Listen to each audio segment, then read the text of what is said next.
Well, cheesecake, it's a little slice of heaven, but it's loaded with calories. We all know that. So how can you make it healthy? Chef Kelly York joins us live in studio this morning with how to make a healthy swap cheesecake.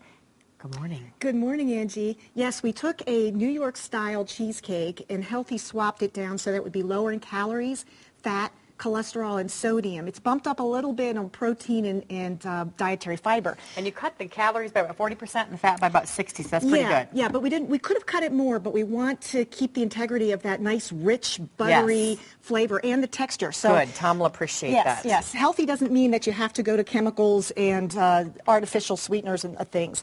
So first we start with, let's start with the crust. We're going to start by making, and you can mix as I pull this in. This is a cup of oat flour, and it's got a half a teaspoon of cinnamon in it, a half a cup of rolled oats, Yum.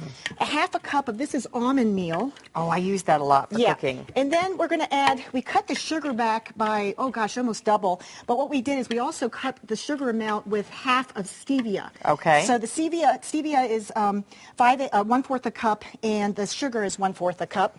Quarter cup sugar, quarter cup stevia. Yeah, now here's the only fat. We're using a melt product, which is an organic coconut oil. It's a wonderful product. You can get it in King Soopers for sure. I think Safeway has it, and it's delightful. You could also use butter. It's because it's only 1/4 cup. So you 1/4 cup of the milk and 1 egg white, and just stir that till you get a crumb.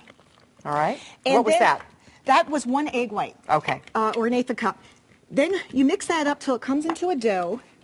And we're going to pour that into either a 9-inch pan or 4, 4.5, 5-inch mini pans if you want to make them smaller sizes. And Where do you get the melt? I've never seen that. You can get that at King Soopers. Okay. You can get it at Safeway. Is it refrigerated? Actually, I bought it at Safeway. Yes, it is refrigerated, but I don't think it has to be. Okay. So that's it for the crust. All right. So you have a nice oat and almond crust instead of a graham cracker crust. So you're avoiding all of that hydrogenated oils. Yes.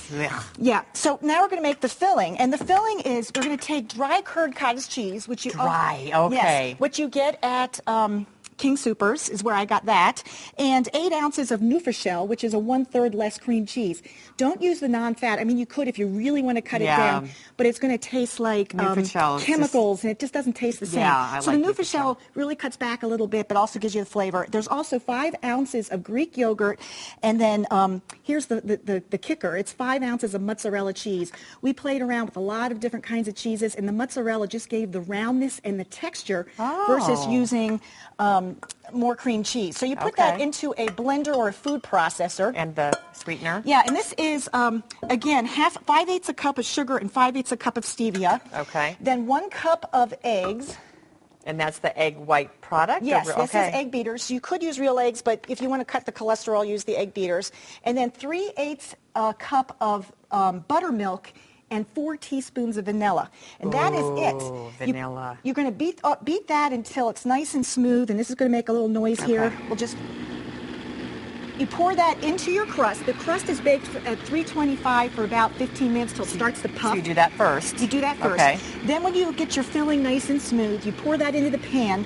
Now we're not going to fiddle with water baths. We're just going to put the filling into the oven in the pan. Because you put the crust in, it's not going to leak. Sometimes recipes will tell you to put foil around it, do all this futzing. My mom does all that. Yes. So just how long do you cook then? 300 to 325 for about, if you're doing it in a 9-inch pan, start checking it at 45 minutes. Okay. Sometimes you can go up to an hour and 15. All right. But you want to cook it only till it's set on the outside and it jiggles in the middle. So pull that out. Don't overcook it. It will carry over cook as you pull it out, and let it sit to cool a little bit.